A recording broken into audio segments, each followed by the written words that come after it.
Assalamualaikum warahmatullahi wabarakatuh.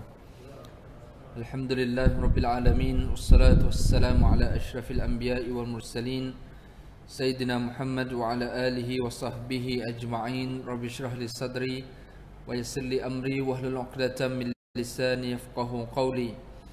Subhanaka la ilma lana illa ma 'allamtana innaka antal alimul hakim. ولا حول ولا قوة إلا بالله العلي العظيم. اللهم أدخلنا مدخل الصدق وأخرجنا مخرج الصدق وجعلنا من لدنك سلطانا نصيرا.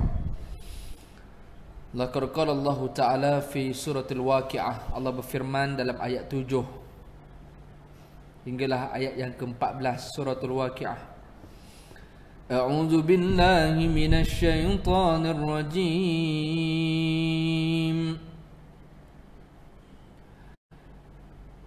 وَكُنْتُمْ أَزْوَاجًا ثَلَاثَةً فَأَصْحَابُ الْمَيْمَنَةِ مَا أَصْحَابُ الْمَيْمَنَةِ وَأَصْحَابُ الْمَشْأَمَةِ مَا أَصْحَابُ الْمَشْأَمَةِ وَالسَّابِقُونَ السَّابِقُونَ أولئك المقربون في جنات النعيم ثلة من الأولين وقليل من الآخرين. Sadaqallahul Azim. Ayat 7 hingga 14 suratul Waqi'ah. Alhamdulillah, pertama sekali kita merafak syukur pada Allah Subhanahu Wa Taala. Allah masih memilih kita, dan sebenarnya Allah pilih kita tu atas dasar pilihan kita sendiri, yang menjadi sebab Allah memilih kita untuk Allah letak kita di tempat yang baik-baik begini. Allah tidak akan ubah nasib satu kaum, melainkan kaum itu sendiri yang ada plan, yang ada niat, yang ada keazaman untuk buat benda yang baik, maka Allah akan tolong bantu dia untuk berikan dia kebaikan. Maka sebab itu kita syukur banyak-banyak kita boleh solat maghrib pada malam ini, dan bukan sekadar solat maghrib, kita dapat berjamaah, malah di rumah Allah pula, malah dapat pula takbiratul ula, takbir pertama dengan imam. Kemudian kita pilih pula untuk duduk kekal dalam masjid, untuk terus lagi kita tunggu sehingga tibanya masuk pula waktu isyak. Kalaulah ditakdirkan tak ada apa yang kita perolehi dalam kuliah maghrib pada malam ini, seandainya tak ada apa-apa yang kita boleh untuk kita bincang atau kita boleh bawa balik untuk kita amal, sekurang-kurangnya kita dah dapat banyak kelebihan kerana menunggu masuknya waktu tanpa dia balik ke rumah. Dalam hadis Nabi pernah sebut, barang siapa yang menanti-nanti masuknya, tibanya waktu yang berikutnya dalam keadaan dia tidak meninggalkan rumah Allah, dia tidak kembali ke rumahnya, tidak melakukan urusan yang lain, maka sepanjang waktu dia menunggu itu adalah dia dikira sebagai mendirikan solat. Jadi kira sebagai pahala yang berterusan yang banyak yang dibuat sepanjang kita berada dalam tempoh maghrib hingga isyak ini. Muslimin rahmati Allah sekalian, syukur banyak-banyak pada Allah. Allah pilih kita sama-sama dapat kekal, dapat terus konsisten istiqamah Ramadan atau tidak, kita tetap berada di rumah Allah. Keduanya terima kasih banyak pihak Jawatan Kuasa yang sudi untuk organize program kita pada malam ni. Walaupun ialah orang masih ada yang lemah, masih ada yang mengah lagi Ramadan katanya, ataupun mengah, lemang dan ketupat terlalu banyak belum dihadam, maka orang kata nanti-nantilah kita kuliah tu kita tangguhlah dulu, lepas Syawal baru kita start balik. Ala kuliahnya tuan-tuan memilih untuk tidak tunggu sampai habis Syawal baru nak ada kuliah, sebab dari satu sudut advantage juga kepada kami ustaz-ustaz, tak perlu nak rushing. Sebab kami ni nak keluar bagi kuliah bukannya 2 minit tadi baru keluar rumah, tidak, kena keluar sejam sebelum. Kan kadang-kadang yalah tengok traffic, kena check dulu dekat Waze, check dulu dekat Google berapa lama estimation kita boleh sampai. Masa check pukul 5 rupanya estimate setengah jam, bila check pukul 6 rupanya tak, sejam sudah. Akhirnya banyak masalah. Tapi bila tak ada kuliah, advantage juga, kita boleh relax petang-petang, sembang anak, main dengan anak, balik sekolah dan sebagainya. Lagi 5 minit nak azan pun kita siap, boleh kita pergi surau masjid dekat dengan rumah. Kan kalau kita tak ada kuliah, kan balik pun senang, cepat-cepat dah boleh balik, sampai 5 minit sampai rumah, boleh lagi anak tak tidur lagi. advantage juga kepada ustaz-ustaz. Tapi dari satu sudut yang lain, takut kita jadi letih kerana tidak manis dalam beribadat. Sebab orang yang suka buat satu perkara, dia akan rasa manis, dia tidak akan rasa mengah, dia tidak akan rasa lemah dan letih. Bila dia suka, dia akan buat lagi. Kan? Contohnya orang suka main gym. Yang suka dengan yang baru first time, bila sekali dia buat tu, Allah rasa taubat, tak nak dah. Tapi orang yang suka, biarlah berat mana dumbbell pun, dia akan buat lagi sebab dia suka dengan gymnasium tu. Kan, orang yang suka makan benda yang best, maka dia akan suka, dia akan buat lagi, dia suka. Maka kalau dia rasa Ramadan, lepas dia buat, lepas tu dia rasa letih, nak berehat dululah. Kita risau dengan kita rehat itu menjadi sebab, maka kita mengah pada 11 bulan selepas Ramadan. Sebab kita merehatkan diri kita untuk ibadat. Maka terima kasih banyak pada tuan kuasa masjid, walaupun memberi kami ustaz-ustaz ni mengah sebab terpaksa keluar awal rumah, tapi memang kami pun kena. Kalau tak, kita juga akan jadi lemah sebab tidak bercakap untuk mengingatkan diri sendiri. Dalam masa yang sama, kita juga tidak sempat nak ibadat banyak macam tuan-tuan. Justru dalam konteks bila kita berada pada awal ataupun pertengahan Syawal ini, selepas Ramadan pula, maka saya suka untuk menguatkan motivasi diri saya dan kepada kita semua untuk terus kuat dalam beribadat walaupun Ramadan dah pergi tinggalkan kita. Kerana kita bukan hamba kepada Ramadan, tapi kita hamba kepada Allah. Kita adalah generasi Rabbani, bukan Ramadhani. Generasi yang bertuhankan kepada Allah, bukan bertuhankan kepada Ramadan. Jadi itu nak kuatkan motivasi kita. Sampai kita tak letih, kita pun letih juga. Kan, kita pun baca Quran Ramadan banyak, sedekah banyak, apa semua banyak, dah Ramadan. Kalau fikir-fikir betul juga rehat bulan Syawal, tapi fikir balik, tak boleh. Maka tu nak kuatkan motivasi supaya jangan ada satu mindset supaya nak rehat bulan Syawal. Maka sebab itu pada malam ini saya bercadang untuk kita sama-sama nak mengulang kaji ayat 7 hingga 14 surah Al-Waqiah. Dalam ayat 7 hingga 14 ini, Allah kata di hari kiamat nanti ada 3 golongan dalam di akhirat nanti. Maka kita nak pilih, kita nak berada pada kategori yang mana antara 3 golongan itu. Yang pertama, ashabul maimanah, iaitu golongan kanan. Fa ashabul maimanati ma ashabul maimanah. Ashabul maimanah ni golongan kanan. Ashabul yamin, golongan kanan ni siapa? Orang-orang baik-baik, orang soleh, orang baik yang buat baik dan seumpama apa-apa kebaikan, kewajipan, perkara sunat dan sebagainya. Satu lagi ashabul masy'amah, golongan kiri.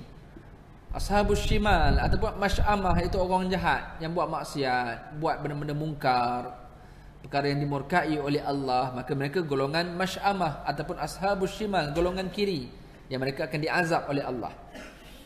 Yang ketiga, Allah sebut as-sabiqun as-sabiqun. Golongan ketiga ini iaitu golongannya bukan sekadar baik, bukan sekadar boleh buat baik, malah dia mendahului dalam kebaikan. Bukan sekadar best, tetapi dia best of the best. Bukan sekadar Ramadan sahaja, tak, selepas Ramadan pun dia terus. Bukan sekadar solat maghrib, sebab ramai orang lain solat maghrib pukul 8 suku, ada ramai orang solat maghrib. Tetapi kita tidak, kita solatnya bila? Azan saja kita dah ada dekat surau, dekat masjid. Imam Allahu Akbar, kita pun terus Allahu Akbar. Bukan sekadar solat maghrib. Dan bukan pula sekadar solat, ada seorang orang solat bersendirian, tak, kita memilih untuk solat berjamaah. Ada orang memilih untuk solat berjamaah, tapi di mana? Di rumah. Kita memilih solat jamaahnya mana? Di rumah Allah, bukan di rumah kita. Maka ini as-sabiqun as-sabiqun, orang yang mendahului dalam kebaikan. Muslimin yang dirahmati Allah, maka ini yang kita nak bincang. Sebab kita tidak boleh rasa selesa. Kerana orang berjaya itu dia kena sentiasa keluar daripada comfort zone, daripada zone selesa dia. Tidak cukup dan tidak memadai bagi kita kalau kita rasa alhamdulillah cukuplah sekadar boleh puasa Ramadan, okey. Boleh baca Quran tu okey lah. Boleh sedekah tu setiap hari masuk surau, masuk RM1 tu okey lah. Dia rasa selesa dengan apa yang dia dah biasa buat. Asalkan boleh tutup aurat tu okey lah. Apa lagi? Asal boleh bercakap tu, asal tak berbohong tu okey lah. Pada dia cukup. Tetapi kita dalam hidup, kita bukan sekadar cukup. Kerana bila bincang pasal cukup atau tidak, kita mahukan kebahagiaan dan kesempurnaan dalam hidup dunia, apatah lagi akhirat. Kalau kita pergi ke sebuah pasar sebagai contoh, Ada 10 orang nak beli ayam. Semua orang nak ayam. Matlamatnya semua nak dapat ayam. Dia orang pertama ke, dia orang terakhir ke, dia akan dapat ayam. Cuma bezanya, kalau dia orang pertama, dia ada pilihan banyak mana, ayam mana yang dia nak, yang terbaik yang dia boleh pilih. Dan dia orang terawal yang dapat ayam tu, dan dia tak perlu tunggu lama. Orang yang datang lambat sikit, maka dia dapat juga ayam, tapi dia kena menunggu.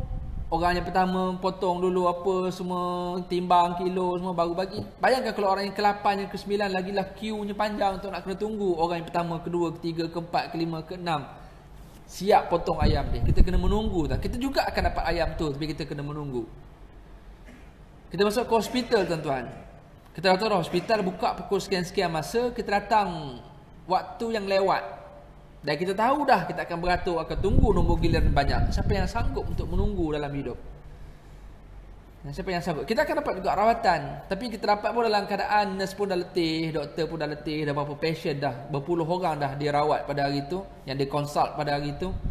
Dia boleh juga rawat kita, dia boleh juga consult kita. Dia juga boleh beri psikologi positif pada kita.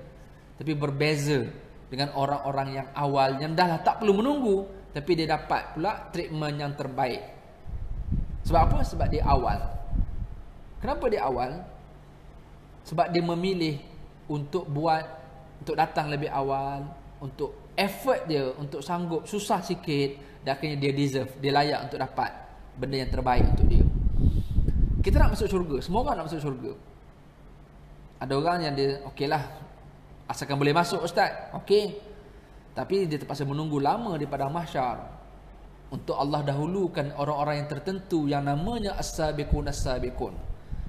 Allah akan dahulukan orang yang mendahului dalam kebaikan. Di padang mahsyar, kita bayangkan kita kena menunggu tuan. Seorang-seorang akan dihitung. Siapa yang sanggup? Tak apa, Ustaz, menunggu asalkan boleh masuk. Jangan cakap tak apa. Kalau di dunia kita tak sanggup nak menunggu tuan. Siapa yang sanggup menunggu sini? Kan?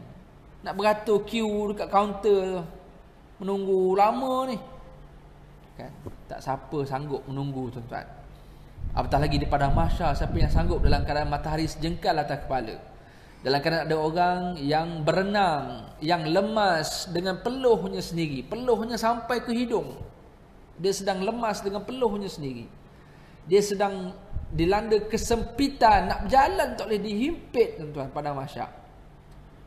Jadi kita tak apa, asalkan dengan amalan saya confident insya-Allah, tapi bila Allah hitung saya dan saya boleh masuk syurga juga, tak apalah asalkan masuk syurga. Isunya adalah kita bukan sekadar nak masuk syurga. Isunya adalah kita nak tempatkan diri kita di kalangan yang terawal, yang dilayan oleh Allah untuk dimasukkan dalam syurga, supaya kita tak perlu tunggu lama-lama. So siapa golongan itu? As-sabiqun as-sabiqun, iaitu orang yang sentiasa mendahului dalam kebaikan. Dan ulama sebut, kalau kita buka dalam tafsir Ibn Katsir juga sebut benda yang sama, iaitu siapa as-sabiqun, iaitu orang yang mendahului. Semestinya yang pertama adalah para nabi. Kalau kita tengok dalam status para nabi, ada 124,000 yang disebut. Ada khilaf sikit lah, cuma yang biasa, yang familiar kita bincang adalah 124,000 orang nabi. Rasul di kalangan nabi itu ada 25 orang rasul. Kan, 25 ini semestinya nabi. Adapun yang nabi tak semestinya rasul. Di kalangan 124,000 tu, 25 ni semestinya akan didahulukan berbanding yang lain-lain.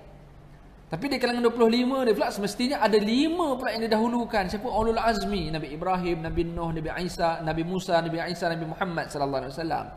5. Di kalangan yang 5 ni pula siapa yang Allah dahulukan? Rasulullah sallallahu alaihi wasallam. Kan? Dan di kalangan rasul ni pula ada pula yang Allah dahulukan siapa? Umat kepada nabi-nabi ni. Siapa yang Allah dahulukan? Kalaulah nabi itu yang didahulukan, semestinya umatnya juga akan didahulukan oleh Allah Subhanahu wa taala. Yang Nabi pernah sebut dalam satu hadis, mafhumnya tidak akan masuk syurga umat-umat yang lain melainkan sesudah masuknya keseluruhan umatku, kata Nabi sallallahu alaihi wasallam. Bayangkan, umat lain kena menunggu kerana kemuliaannya daripada Nabi Muhammad sallallahu alaihi wasallam. Allah telah memuliakan kita menjadi umat Nabi Muhammad sallallahu alaihi wasallam. Itu yang Nabi sebut, tuba wa tuba wa tuba man lam arani wa amana bi. Beruntunglah orang yang melihat aku dan beriman kepadaku. Nabi sebut, dan sahabat seronok bila dengar benda tu. Beruntung orang yang melihat aku begitu sempat hidup zaman Nabi, kerana beriman kepada Nabi. Okey, sebab jadi umat Nabi akan dimuliakan. Tapi lepas Nabi sebut, sahabat macam excited. Kemudiannya Nabi sebut, Nabi sambung, beruntunglah, beruntunglah, beruntunglah. 3 kali keuntungan. Man lam marani wa amana bi, orang yang tidak melihat aku, tidak ada kesempatan hidup sezaman dengan Nabi. Seperti mana kita hari ini tak sempat tengok Nabi physical live depan mata, tetapi kita beriman. Yang Nabi sebut beruntung 3 kali keuntungan, iaitu mereka yang tidak melihat aku tetapi mereka beriman kepada aku. Tuan-tuan muslimin yang dirahmati Allah, Allah mendahulukan yang dahulu. Di kalangan umat Nabi pula, okey, semuanya boleh masuk dulu berbanding umat-umat lain, Bani Israel dan sebagainya. Umat Nabi Muhammad akan masuk dulu. Tetapi di kalangan umat Nabi Muhammad, siapa pula yang akan masuk dulu? Semestinya selepas para Nabi, itu siapa? As-Siddiqin. Kalau kita perasan dalam suratul Fatihah, siratal ladzina an'amta alaihim, ya Allah tunjukkan aku jalan yang lurus, iaitu jalan orang-orang yang Kau beri nikmat kepada mereka. Kan, siratal ladzina an'amta alaihim. Ya Allah, kami nak mewah, kami nak sempurna, kami nak bahagia dalam hidup. Tunjukkan kami jalan kebahagiaan, jalan-jalan nikmat sebagaimana yang Kau telah beri nikmat kepada mereka. Siapa mereka itu? Allah sebut dalam ayat lain, minan nabiyyin was-siddiqin wasyuhada was-salihin. Semestinya ada ranking tu. Bila Allah sebut mana yang pertama, itu lebih utama. First thing first, priority. Yang mana Allah sebut dulu, itu yang akan diutamakan dulu. Semestinya para Nabi akan didahulukan oleh Allah SWT untuk masuk ke dalam syurga. Kemudian as-siddiqin, orang-orang yang sentiasa membenarkan Allah, membenarkan Nabi, membenarkan ajaran Alkitab, Al-Quran dan seumpamanya. As-siddiqin, Allah sebut dalam ayat lain, contoh tak silap saya dalam, saya lupa dalam surah mana, Rabbana innana amanna faghfir lana dhunubana wa qina adzabannar. Di antara ciri ahli syurga, kata Allah, iaitu mereka akan sentiasa berkata kepada Allah, Rabbana innana amanna, wahai Tuhan kami, kami telah beriman kepadamu, faghfir lana dzunubana, ampunkan dosa-dosa kami, wa qina adzabannar, dan bebaskan kami daripada azab api neraka. Sesiapa orang tu? Allah sebut dalam ayat berikutnya, Allah kata as-sabirin nawas-sadiqin nawal qanitin nawal munfiqin nawal mustaghfirin bil ashar. Dia ada kriteria orang yang masuk ke dalam syurga, kata Allah Subhanahu wa taala. Yang pertama as-sabirin, orang yang sabar dalam menurut perintah Allah. Dan yang kedua Allah sebut apa? As-sadiqin, orang yang sentiasa membenarkan Allah, Rasulullah, Al-Quran dan seumpama, ajaran-ajaran agama. Dia tidak akan kata ini tidak logik, ini tidak relevan, ini tak masuk akal, kita kena review, revise balik tafsiran. Al-Quran dia konservatif, terlalu konvensional sangat, kita duduk zaman moden, kita perlu revise balik. Tidak. As-sadiqin, dia akan membenarkan. Logik atau tidak, itu bukan isu. Muslimin yang dirahmati Allah sekalian, sesudah Nabi SAW, antaranya golongan as-sadiqin, orang-orang yang masuk syurga awal. Dan ulama sebut dalam tafsir Ibn Katsir sebagai contoh, yang kita bincang tadi, as-sabiqun, as-sabiqun itu siapa selain pada Nabi dan juga as-sadiqin, iaitu orang-orang yang terlebih dahulu masuk Islam. Kan zaman-zaman dulu tu, zaman Rasulullah SAW, berapa ramai orang yang masuk Islam dulu. Maka semestinya kalau di kalangan contoh ribuan para sahabat, semestinya yang awal masuk itu yang akan menjadi as-sabiqun, iaitu golongan yang lebih awal. Dan antara lain ulama menyebutkan siapa as-sabiqun, iaitu orang-orang yang mendahului dalam melakukan kebaikan, bermaksud bila dia ada peluang untuk buat baik, dia tidak ada tangguh-tangguh, dia terus buat. Contoh, dia dapat Ramadan hari itu, tahu je Ramadan tu bulan Quran, bulan sedekah, bulan minta ampun, bulan buat segala kebaikan, dia tak ada tangguh-tangguh dah. Quran first day dia start terus. Ada orang bulan Rajab Syaban lagi dah start. Sedekah dia terus, tak ada nak tunggu 10 akhir baru nak start sedekah. Sebab apa? Nak pahala berganda. Kok dapat Lailatul Qadar, kok boleh ganda dengan lebih pada 1000 bulan. Tak ada, dia start daripada awal. Maknanya begitu, dia akan mendahului. Muslimin yang dirahmati Allah, tuan-tuan, saya cuba jadi baik. Contoh, saya pergi ke shopping mall, jalan-jalan dengan family apa, tengok dah masuk Zohor 1.20. Okey lah, kita ustaz kan, tak nak sembahyang lambat. Kita pun 1.20 kalau dah masuk Zohor ni, kita pun pergi naik eskalator ke, naik lift ke, cari surau. Okey, jumpa surau 1.25 dekat eskalator, sampai 1.30 baru naik tingkat 2, surau kat tingkat 3. 1.35 baru kita sampai ke surau. Azan 1.20 Zuhur tadi. Dekat mana-mana mall, shopping mall. 1.35 tu kita buka je pintu surau nak masuk, ada orang yang dah keluar daripada surau. Kita rasa kita baik dah. Tapi rupanya ada orang yang lebih baik, yang mana dia sebelum azan lagi dia dah stay dah dalam surau tu.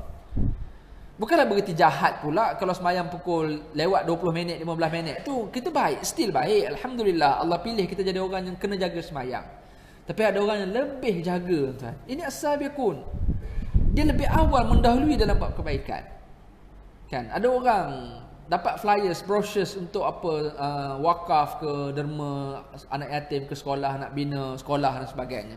Okey, dia ambil dengan niat dia, aku akan masukkan, aku akan transfer, tapi dia delay seminggu, 2 minggu, 3 minggu. Ada orang dia takut lambat nak online, nak transfer sebagainya, tu takut hilang brochures, flyers. Ustaz tu nak keluar pintu dia bagi siap-siap duit. Ustaz ni, Ustaz ambil dulu.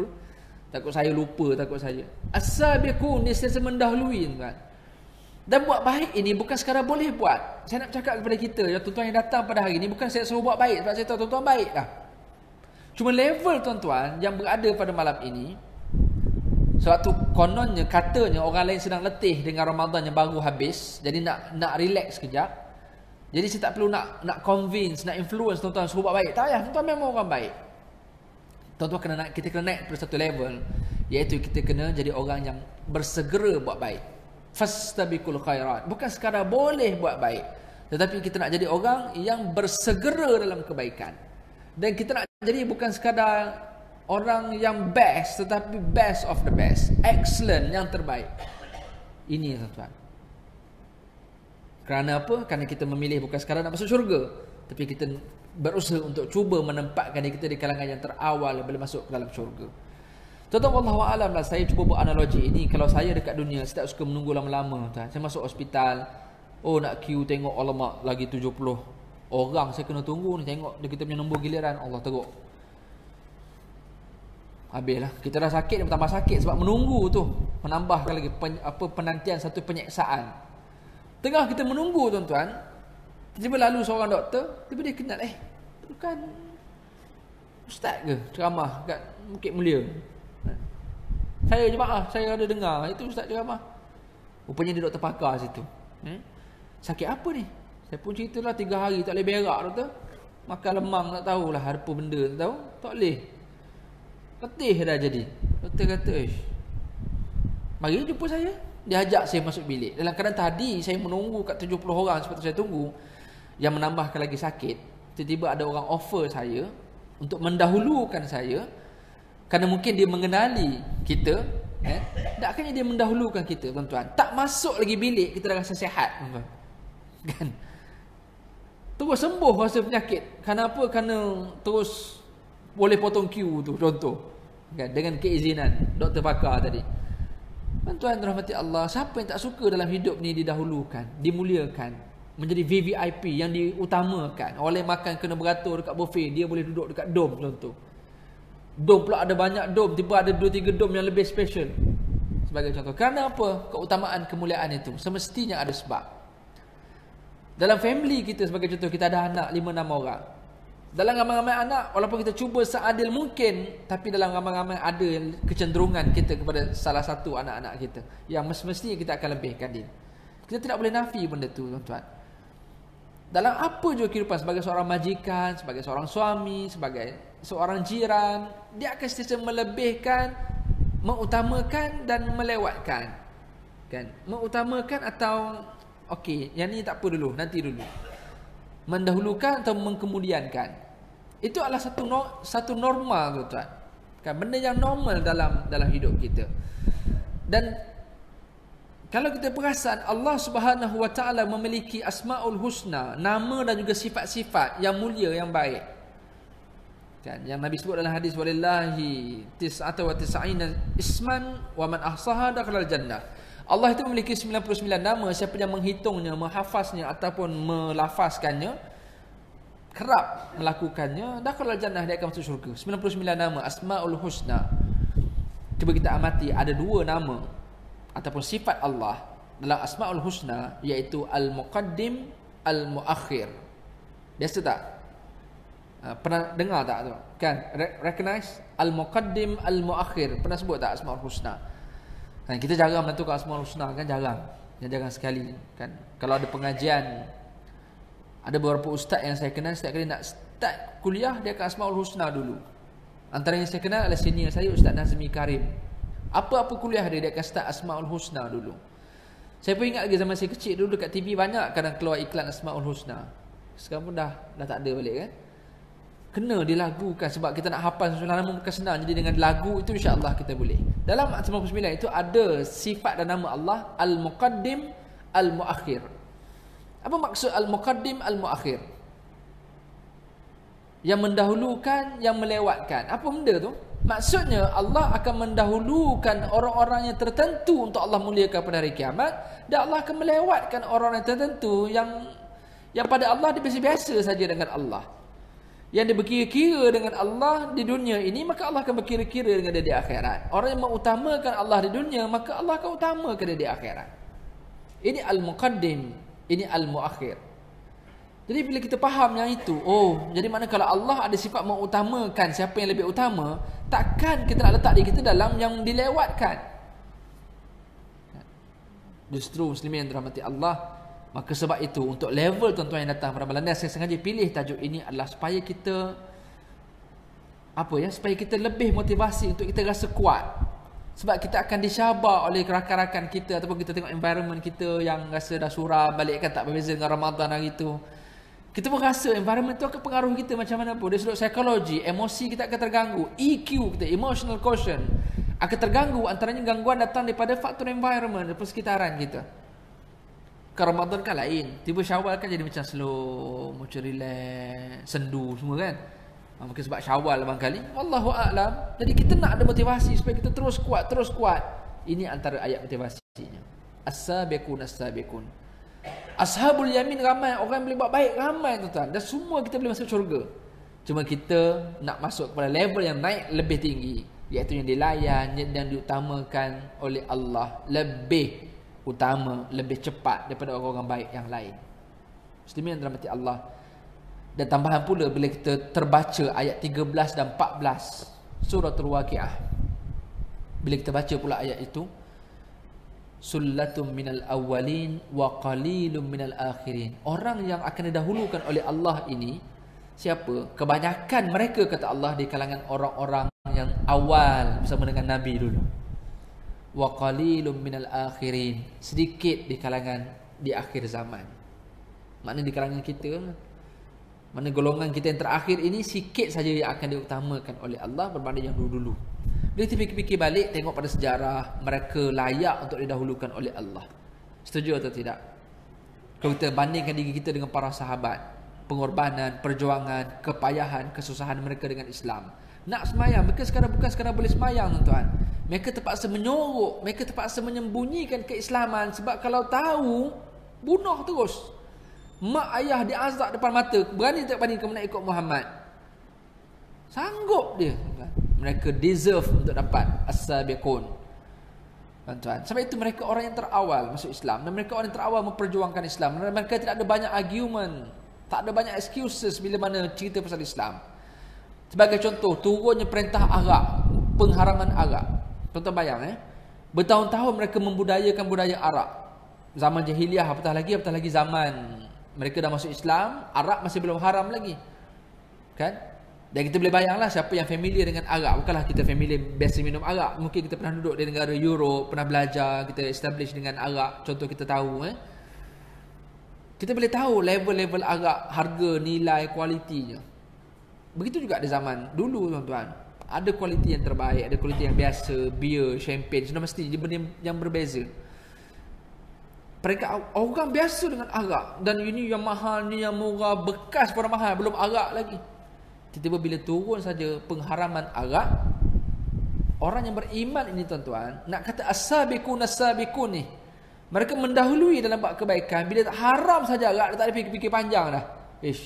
Haram lah, kita tolak lah ni kepada Abu Jahal ke, kepada orang yang bukan Islam ke, kita jual lah harga borong ke. Tak ada. Apa yang dia buat? Dia terus pecahkan dia punya balang, dia punya barrel, dia punya segala tong-tong dia pecahkan terus. Dia tak ada fikir dah pada membazir, biar aku jual kau orang dapat sikit income, dah sekarang aku tak minum. Tak ada. As-sabiqun as-sabiqun, dia terus buang terus. Sehingga itu as-sabiqun sampai bekas pun dia tak nak guna dah. Tapi akhirnya Nabi kata janganlah kamu pecahkan bekas tu boleh digunakan, kamu buangkan saja airnya, maka gunakan bekasnya. Sebenarnya yang dirahmati Allah, mereka bersegera dalam melakukan kebaikan. Bila turunnya perintah tentang menutup aurat sebagai contoh, kan, mereka awal dulu mereka tidak menutup aurat dengan betul, dan perintah belum turun. Al-Quran belum ada kewajipan untuk menutup aurat, kan, kerana Al-Quran itu diturunkan selama 23 tahun berperingkat-peringkat munajjaman. Dan kita boleh bayanglah kehidupan Nabi SAW. Zaman Nabi itu, sebelum Nabi dibangkitkan menjadi Rasul, atau sebelum Nabi lahir, atau sebelum Nabi umur 40 tahun, masyarakat dalam keadaan jahiliah. Kenapa mereka jahiliah? Sebab mereka tidak ada sebarang Nabi dalam tempoh 500 tahun selepas zaman Nabi Isa sehingga zaman Nabi Muhammad. 500 tahun itu tak ada Nabi. Sebelum zaman Nabi Isa ada banyak Nabi. Apatah lagi Bani Israel, antara Nabi-Nabi yang terbanyak. Bukan sekadar Rasul, malah banyak Nabi-Nabi yang kita tidak kenal pun. Sebab kebetulan mereka bukan Rasul, jadi mereka tidak menyampaikan dakwah. Tapi mereka orang baik, mereka masih mempengaruhi orang-orang untuk jadi baik. Dan orang-orang pun menjadi baik sebab apa? Nabi banyak, orang soleh banyak, Rasul pula ada. Kan? Selepas zaman Nabi Isa ada pengikut, antaranya Hawariyun. Hawariyun ni antara orang-orang soleh di kalangan. Dia bukan Nabi lah, tapi orang-orang yang terbaik, generasi terbaik, pembantu atau pengikut Nabi Isa AS. Lepas Nabi Isa wafat, siapa benchmark kepada orang baik? Yang ada adalah Hawari. Jadi masih ada orang baik-baik. Bani Israel masih ada yang baik lah. Sebab apa? Sebab ada mereka dapat influence daripada orang baik-baik ni. Jadi mereka bolehlah jadi orang baik. Sebab masa tu ada kitab Injil semua sekali. Bayangkan makin lama generasi makin jauh, Hawari pun dah tak ada. Jadi orang, siapa yang mereka nak letakkan sebagai figure untuk ikon mereka untuk nak jadi baik? Maka akhirnya mereka start cipta patung-patung. Yang patung-patung itu simbol-simbol kepada Hawariyun tu. Sebab mereka kena letak, benda tu baru dia rasa semangat tu. Sebab orang-orang dulu kadang-kadang mereka kena ada sesuatu untuk nak membina kekuatan, motivasi mereka. Contoh kalau zaman Nabi Musa, mereka terpaksa menyimpan tabut. Selepas Nabi Musa wafat, jadi Bani Israel ni nak jadi kuat, nak termotivasi, mereka kena ada simpan satu kotak yang dipercayai dalam tu ada cebisan tongkat Nabi Musa lah, pakaian Nabi Musa, berapa benda lah yang disebut yang ada dalam kotak itu. Dan sekali mereka nak kekuatan, mereka pergi tengok kotak tu atau dan sebagainya lah, kan, mereka nak kekuatan. Sehingga kepada hari ni tuan, saya pernah sampai ke Ethiopia, ada banyak negara lah yang claim mereka menyimpan tabut-tabut ni, yang konon-kononnya peninggalan khazanah Nabi-Nabi yang terdahulu. So mereka simpan, tapi semuanya telah didustakan lah. Kita faham lah Kristian zaman sekarang kan, mereka dah manipulate macam-macam sejarah. Banyak negara claim mereka menyimpan tabut. Sebenarnya sampai ke Ethiopia, ada sebuah gereja ortodoks dekat Ethiopia yang juga claim dia simpan tabut tu. Jadi rakyat lain ramai jugalah akhirnya yang memuliakan tabut tu, memuliakan orang yang menjaganya, macam-macam lagi. Mereka perlu, tuan. Jadi bayangkan selepas zaman Nabi Isa tak ada orang soleh, yang ada Hawari. Bila zaman makin jauh Hawari pun dah tak ada. Jadi mereka nak siapa orang-orang baik ni? Mereka start bina patung yang dipanggil berhala tu lah. Startnya patung untuk mereka kuat ibadat. Bila tengok dia terbayang orang baik ni masih ada dengan dia, kan? Sebab tu kadang-kadang bahaya juga kan, ada beberapa ajaran-ajaran yang bila kita nak ibadat kena tengok muka pemimpin kita tu. Tarikat sebagai contoh kan. Bukanlah semua salah, tapi ada tarikat yang mereka kena lebih semangat kalau dapat tengok muka syekh dia sebagai contoh. Jadi benda tu kena jaga, akidah kena jaga tuan-tuan. Saya tak kata semuanya salah, tapi kalau akidah tidak terjaga, takut yang disembah itu bukan lagi Allah, yang disembah itu adalah syekhnya. Dan itu realiti yang berlaku. Dan akhirnya bertambahlah bila syekh tu makin hebat, pengaruhnya makin banyak, akhirnya bertambah adalah wirid yang asalnya wiridnya solid betul, tiba bertambah wirid kena sebut pula nama syekh dan sebagainya. Dan itu berlaku tuan-tuan, dan banyak pun telah diharamkan. Kenapa? Kerana orang ni nak cari benchmark, nak ada satu asas. Siapa mereka nak ikut? Tuan-tuan bayang, selepas zaman Nabi Isa kepada Nabi Muhammad 500 tahun. Jadi kadang orang hidup dalam keadaan jahiliah. Yang saya nak sampaikan adalah, walaupun ramai jahiliah, tapi bukan semua orang jahil, bukan semua orang jahat. Ada segolongan manusia yang namanya ahli fitrah. Ahli fitrah ni contoh keturunan Nabi, mak Nabi, ayah Nabi, atuk Nabi Abdul Muttalib, keturunan-keturunan mereka ni dipanggil ahli fitrah. Dia orang baik-baik. Walaupun zaman jahiliah, tuan-tuan, 500 tahun tak ada Nabi, tuan-tuan. Boleh bayang macam mana? Dalam keadaan nak akses maklumat susah, kuliah bukan ada macam ni, bukan boleh search YouTube, bukan ada buku-buku boleh belajar. Jadi manusia dalam keadaan tidak ada pedoman, tidak ada panduan, tidak ada ikon untuk mereka ikut. Tidak ada jabatan agama untuk bantu mereka sampaikan dakwah. Tak ada. Tapi ada golongan yang dipanggil ahli fitrah, mereka yang baik-baik. Sekalipun mereka baik, bukanlah begitu mereka tutup aurat macam yang sebenarnya. Tapi bukanlah pula mereka berbogil sebagaimana orang jahiliah. Orang jahiliah bogil terus. Dekat Kaabah tu ditawafnya berbogil. Kan? Minum arak, berzina sebagainya. Tapi ada orang baik-baik, dia tak buat semua benda tu. Sebab secara common sense pun dia tahu benda tu tak elok. Kan? Walaupun di mereka tidak ada pedoman, tapi kerana naluri mereka menolak benda tu, tuan-tuan. Sebagaimana haiwan tidak ada pedoman, tuan-tuan, tapi mereka ada naluri. Betul kan? Mereka ada naluri. Walaupun dia sebagai binatang, sebagai haiwan, dia tetap juga ada naluri. Ada benda yang dia boleh buat, ada benda yang dia rasa tak boleh buat. Kan? Kita perasan kalau kita kaji pasal zoologi, kita akan recognize beberapa jenis binatang yang pemalu. Contoh unta, tuan-tuan. Unta dia tidak akan bersenyawa dengan adik-beradik dia. Dia ada insting itu, dia ada naluri itu. Walaupun mereka tidak ada pedoman, mereka tidak ada ustaz yang mengajar, mereka tidak ada pula adik-beradik unta yang tak ada, yang nak bagi apa supaya jangan tak ada. Siapa yang boleh bercakap? Tetapi mereka ada insting. Di kalangan adik-beradik, dia tidak akan melakukan apa-apa persenyawaan. Berbeza dengan babi, kan? Berbeza dengan binatang lain. Setiap binatang, setiap ada naluri, tuan-tuan. Sebagai contoh, kucing ada nalurinya. Bila dia nak mati, apa yang dia akan buat? Dia akan mengasingkan diri dia daripada tuan dia, sebagai contoh. Dia tak nak mati dalam keadaan tuan dia nampak, tuan dia tahu akan menyedihkan tuan. Sebagai contoh apa lagi? Kalau di time dia nak beranak, dia akan mengasingkan diri dia. Kan dia akan Dia akan senyap-senyap, tentu dia beranak bawah katil. Dia tak ada nak kena expose sangat. Sebab apa? Dia ada naluri itu. Dan benda tu boleh buat ke tak boleh buat. Maka dia tahu walaupun dia tidak ada pedoman. Maka kehidupan ahli fitrah ini mereka tahu. Walaupun zaman jahiliah orang boleh minum arak, orang boleh berzina semua sekali, tapi ada orang yang baik-baik. Tapi baik mereka tanpa Al-Quran. Tuan-tuan, bila turunnya ayat-ayat dalam Al-Quran, orang yang baik-baik ini dia akan terus buat tanpa fikir panjang. Ini namanya as-sabiqun as-sabiqun. Contoh, turunnya perintah tutup aurat. Dia tak ada nak kena fikir-fikir, oh okey, macam tu kena cari tailor lah.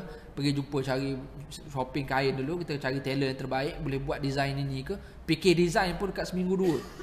Tapi as-sabiqun, turunnya ayat tutup aurat. Kadang-kadang mereka tengah buka aurat. Buka aurat bukanlah berbogil. Mereka adalah juga tutup, tapi taklah sempurna, rambut masih terbuka, kaki betih masih nampak. Yang jahat lagi, dia terus bogil.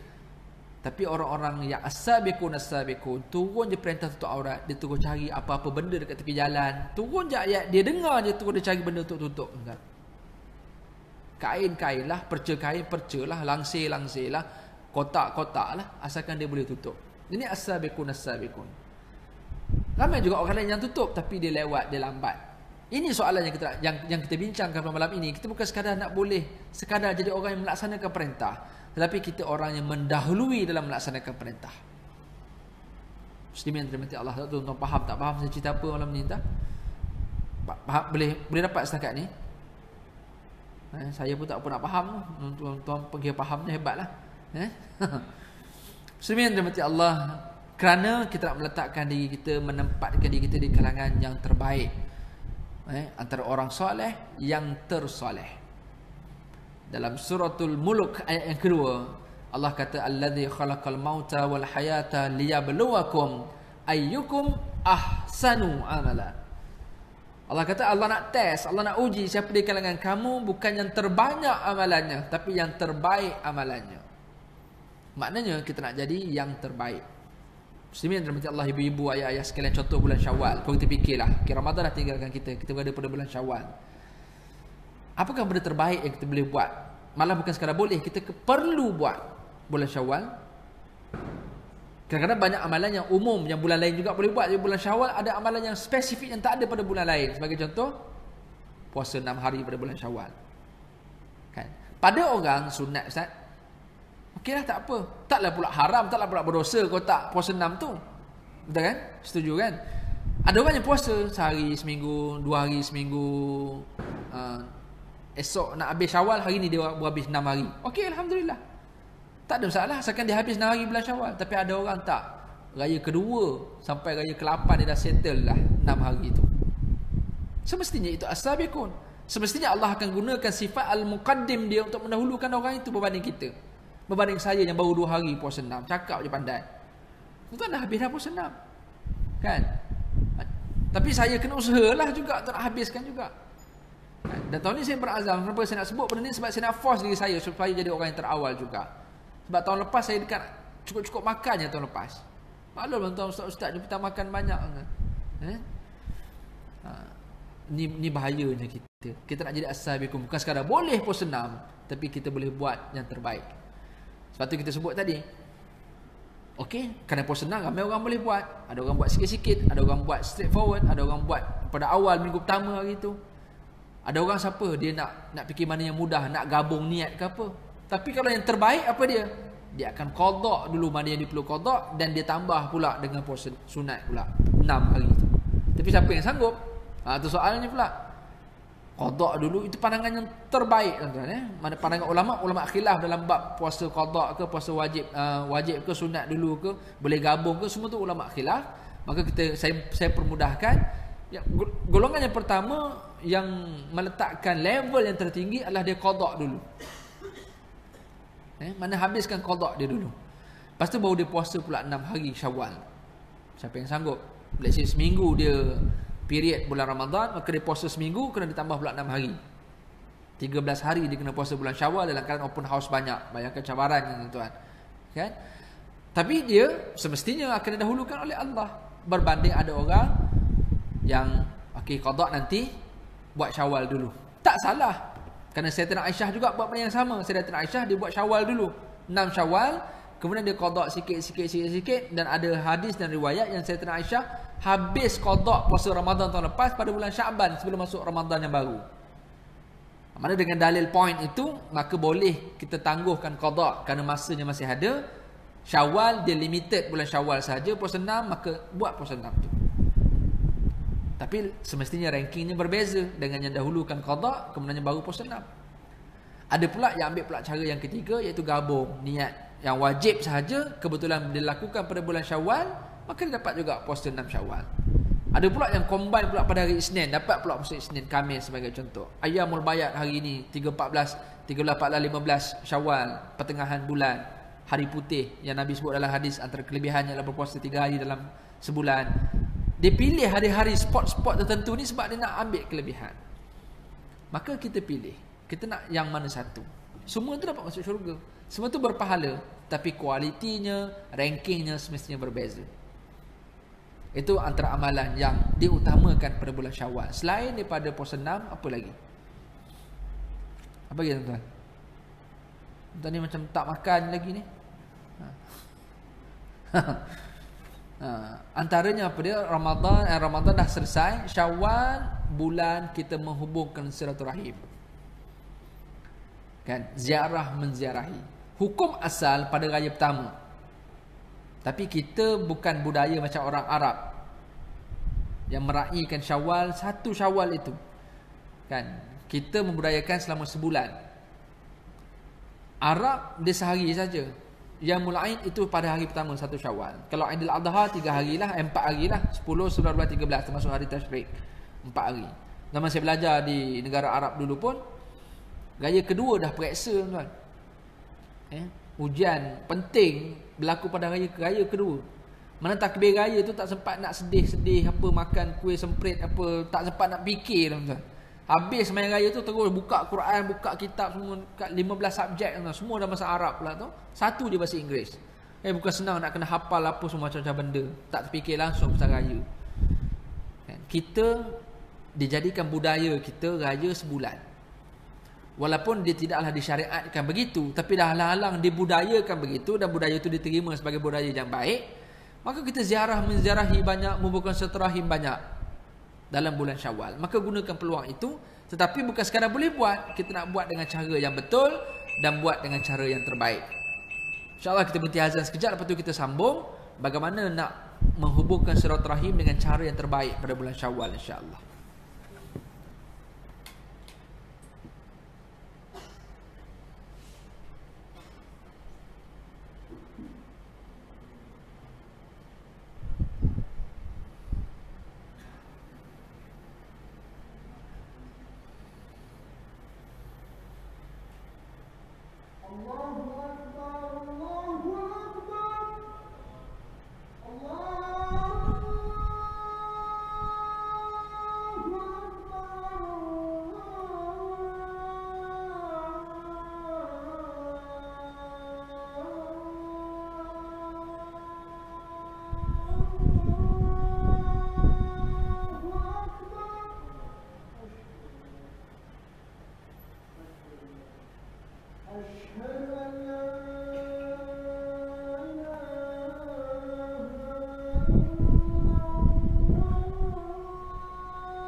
Muhammad Rasulullah.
Muslimin rahmati Allah sekalian.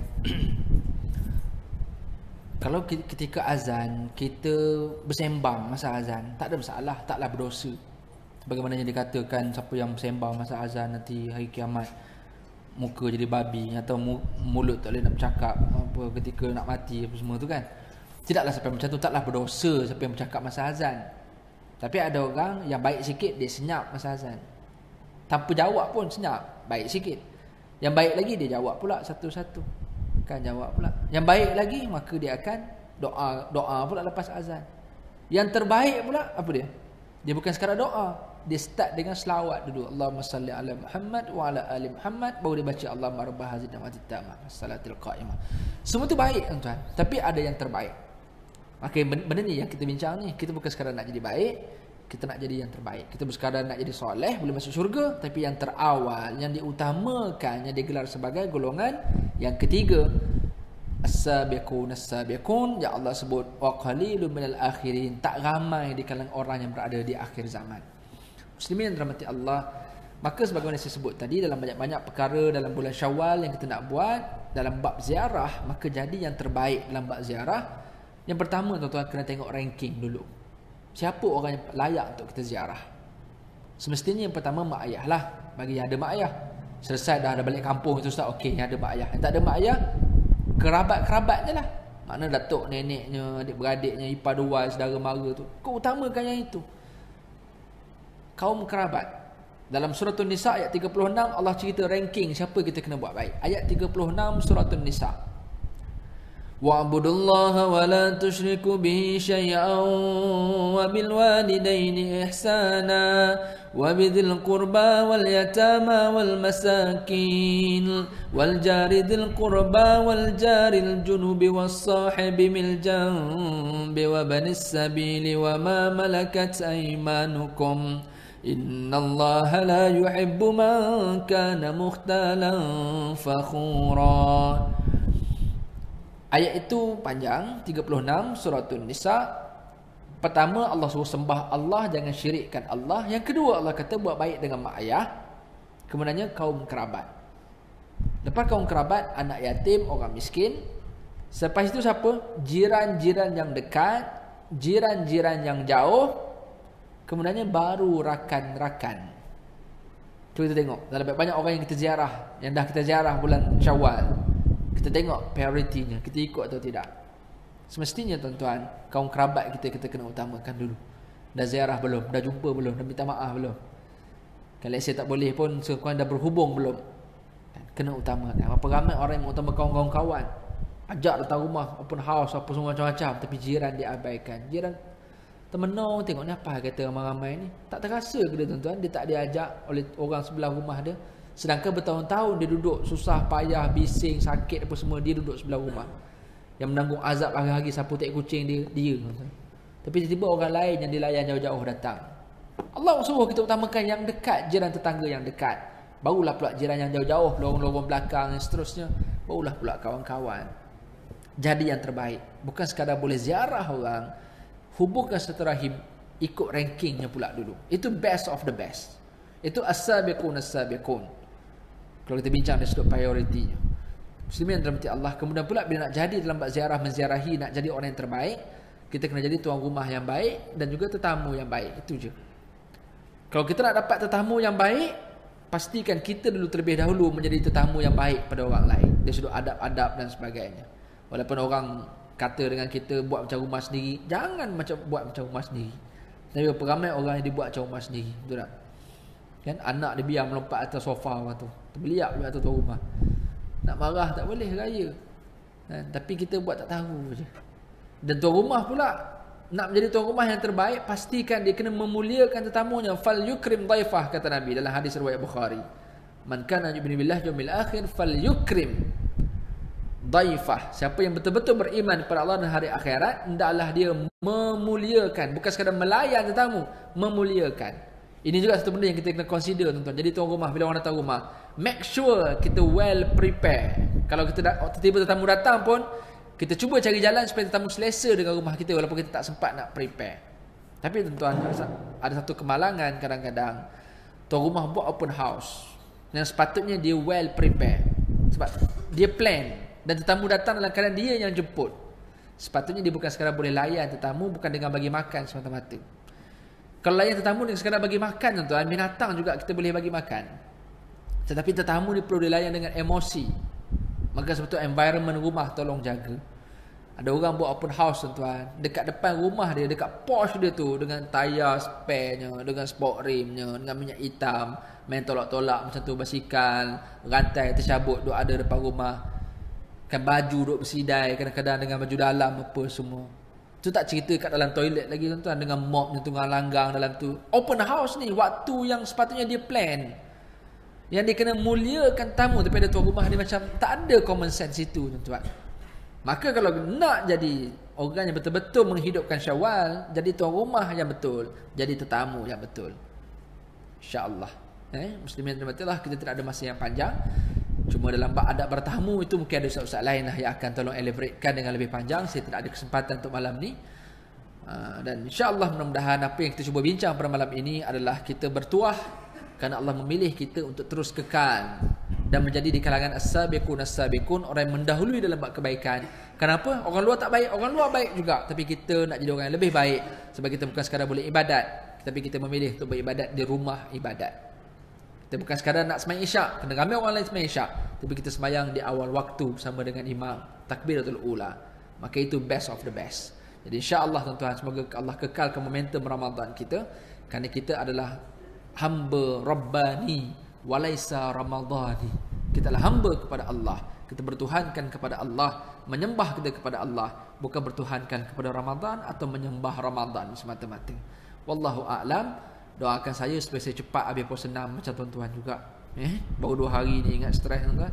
Cakap je pandai. Doakan juga kita boleh konsisten. Saya boleh konsisten untuk bangun malam at least 2 rakaat sebelum subuh tu, dah sempatlah solat tahajud 2 rakaat sebagaimana yang dibuat bulan Ramadan. Doakan juga saya supaya boleh baca Quran konsisten macam bulan Ramadan itu sempat khatam. Selepas Ramadan juga kita nak khatam Quran. Tolong doakan saya, tuan-tuan. Tuan-tuan saya tak ada doa dah, tentu tuan-tuan hebat. Kan kita tolong doa-doalah kepada penceramah ni sebab dia cakap je lebih. Kan? Tuan-tuan tolong doa, dan insya-Allah doa tuan-tuan bagi itulah Allah akan beri balik kepada tuan-tuan. Insya-Allah. Aku qauli hadza wa astaghfirullahal azim. Assalamualaikum warahmatullahi wabarakatuh. A'udzubillahi minasyaitonir rajim. Bismillahirrahmanirrahim. Allahumma 'allimna ma yanfa'una wanfa'na bima 'allamtana. Allahumma ij'alna minal ladzina yastami'una al-qawla fattabi'una ahsanah. Sallallahu ala sayyidina Muhammad wa ala alihi wa sahbihi ajma'in. Walhamdulillahi rabbil alamin.